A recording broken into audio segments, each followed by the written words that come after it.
Hi everyone, my name is Megan Thall, and this is my Pathways to Literacy project for SCU 325 at DePaul University.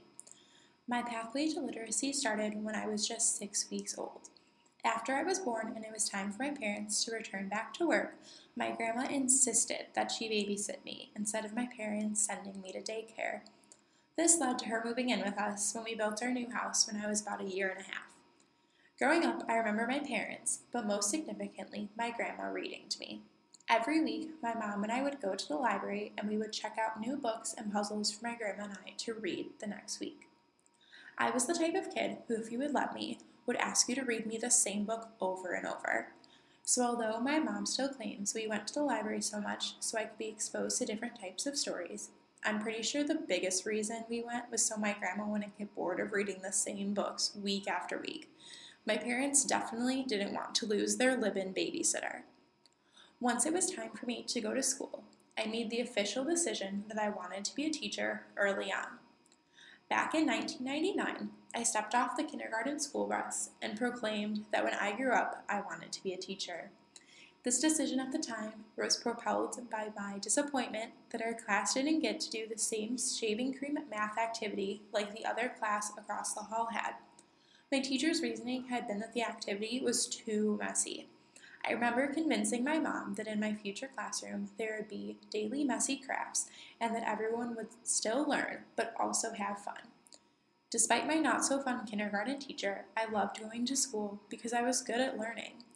You would tell me something and I wouldn't have too much trouble remembering it. I was able to finish all of my work faster than others and I liked being the teacher's pet. It wasn't until first grade that I had really ever been told I wasn't exceeding expectations. I had trouble pronouncing my C's and G's correctly, like in the words cat and glove. So I got pulled out of class a few times a week to go to speech therapy.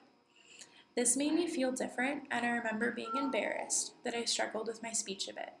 I felt like I wasn't good enough, so I was then afraid of reading words and speaking out loud. So I went through this phase where I only liked math. Although I feel comfortable completely reading and speaking now, my love for math never left. To this day, I love analytical thinking and numbers.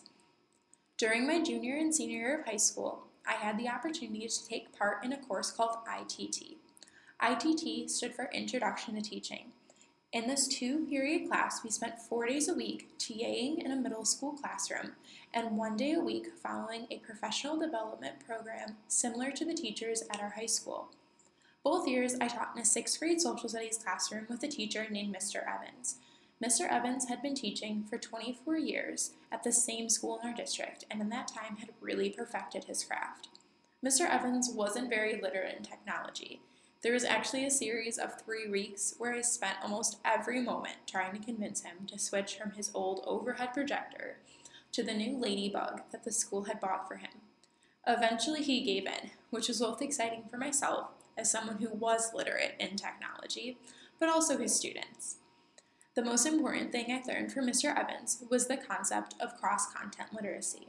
Mr. Evans realized his students weren't going to remember the things that he taught them about a particular region of the world years down the road. But he was rather a strong believer that his teaching style and his focus on literacy in his classroom was what prepared kids at the 6th grade level to take honors in AP history in high school. As someone who was able to be both his student and then 5 and 6 years later his teacher's assistant, I saw that he wasn't kidding.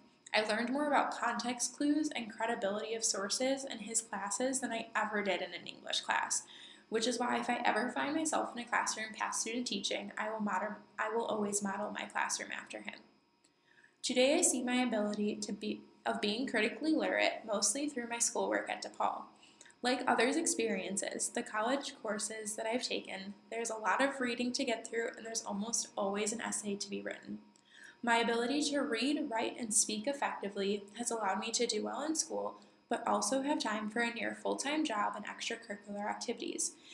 In my little free time as a reader, I like to read the newspaper, mostly through apps on the web, in order to keep up on current events, foreign affairs, and U.S. politics. As a writer, I've worked on a few external projects for DePaul. During my time at DePaul, I've served as an orientation leader, a Chicago Quarter mentor, and the orientation coordinator. These roles have led me to being able to help develop some of the content regarding student life and campus resources that students transferring into DePaul learn about during their mandatory virtual orientation. In the content I created, I made sure to appeal to both readers, listeners, and viewers through text, videos, charts, and graphs. Additionally, I'm a writer for the Office of Undergraduate Admissions D-Blogs. D-Blogs is one of the platforms DePaul uses to engage prospective students. Each week, myself and 9 other bloggers from across the university write an article about everything from academics to the best food spots in Chicago.